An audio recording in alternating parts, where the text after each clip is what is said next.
à tous, j'espère que vous allez bien. Bon, je fais une petite vidéo sur une maladie qui pourrait faire son apparition cette année, on ne sait jamais. C'est le mildiou. Alors, qu'est-ce que le mildiou? Donc ça, on va faire une vidéo en plusieurs étapes. Déjà, je vais vous expliquer un petit peu ce que c'est. Bon, après, j'ai pas non plus la science infuse, hein. C'est vraiment les bases que j'ai. Euh, il y a, je sais plus, il y a 2-3 ans, je pense que beaucoup de personnes ont dû connaître la période où ça a été l'année du mildiou, qu'on a quasiment tous perdu nos tomates. Ça a été une année assez catastrophique.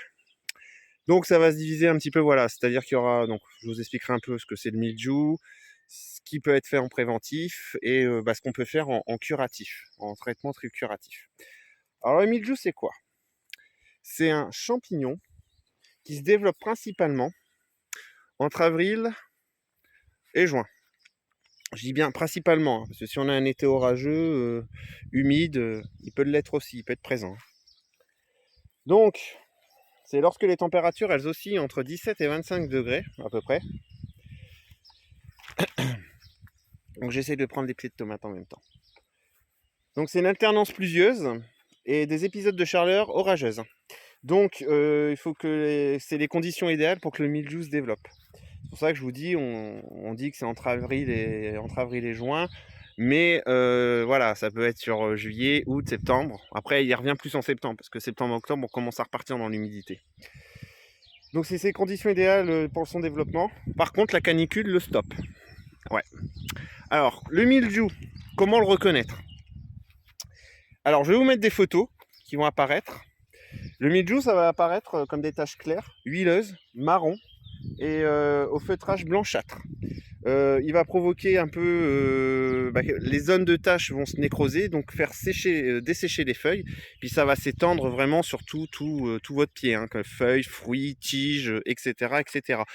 Ça peut aller très très vite, hein, le développement. On peut perdre une récolte assez vite. Et en plus, le mildiou est assez volatile. C'est pour ça que voilà, on va en parler dans les préventions. Il ne touche pas que les tomates, hein. Il va toucher tout ce qui va être les pommes de terre, les poivrons, les aubergines aussi, etc. Et puis il y en a plein d'autres. Donc, qu'est-ce qu'on peut faire en prévention? Alors déjà, bon, faut pas prendre exemple sur moi, mais techniquement, en prévention, il faut éviter de trop serrer vos cultures de tomates, déjà. Éviter de mettre tout ce qui va être sensible à la même maladie, c'est-à-dire d'éviter de mettre des aubergines à côté des tomates ou des pommes de terre à côté des tomates ou des aubergines à côté des patates. Enfin bref, vous voyez, en gros, tout ce qui va être à peu près sensible aux mêmes maladies, vaut mieux éviter de les mettre côte à côte, parce que sinon, là, ça va se transmettre directement, puis ça peut être vite ciao ciao les récoltes. Après, qu'est-ce que vous pouvez faire en prévention aussi? Éviter d'arroser le feuillage. Pourquoi? Parce que s'il y a des spores déjà sur vos feuillages, ces spores ils peuvent germer en quelques heures si l'eau reste avec de l'eau stagnante en quelque sorte. Donc voilà, à éviter. Après, vous avez des préventions désolé, je cherche mes mots, en purin. Alors, je parle bien de la prévention, hein. C'est-à-dire que c'est pas ce qui peut aider à guérir le plan si vous avez le mildiou, hein, c'est de la prévention. Donc en prévention, vous avez le purin de prêle, purin d'ortie, purin de fougère, purin de consoude aussi. Et dans tous ces purins, vous pouvez rajouter un petit peu de savon noir. Alors pourquoi rajouter du savon noir? C'est pour que ça se fixe un petit peu sur les feuilles. Là actuellement, on a des pluies orageuses. Les températures peuvent monter très vite aussi. Bon, les matins sont pas trop humides pour le moment, mais j'utilise du purin de prêle du coup en prévention. Donc là, je l'ai fait hier soir, parce qu'il a plu pendant 2-3 jours. Il y a bien plu pendant 2-3 jours. Donc du coup, hier soir, j'ai fait du purin de prêle. Alors lui, vous pouvez voir, il tire la tête, c'est normal. Je pense que des chats ont pris ce secteur pour la litière plusieurs fois. C'est pour ça que j'ai dû mettre un gordage, parce que plusieurs fois, j'ai retrouvé le paillet complètement retourné. Et ce pied-là est en train de tirer la tête.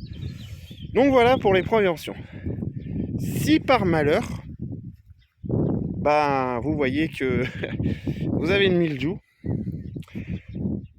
je vous le souhaite pas, hein, parce que franchement, moi perso, je l'ai eu l'année du mildiou, j'ai perdu 60 pieds, hein.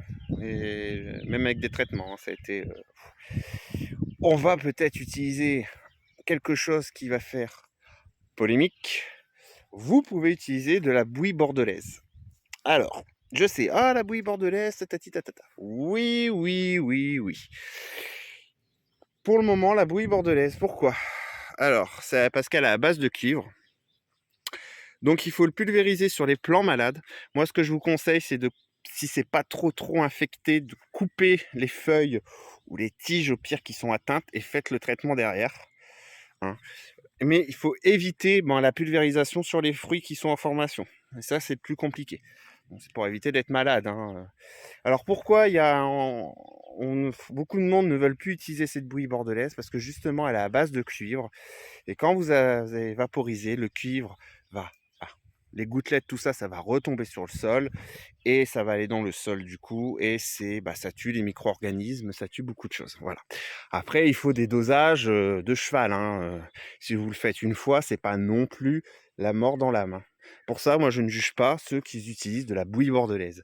Euh, je sais pas s'il y a d'autres choses, que ça soit en prévention ou en curatif, pour le mildiou, et il faut surtout pas hésiter à le mettre, en commentaire, hein. Si vous avez d'autres solutions, n'hésitez pas, surtout.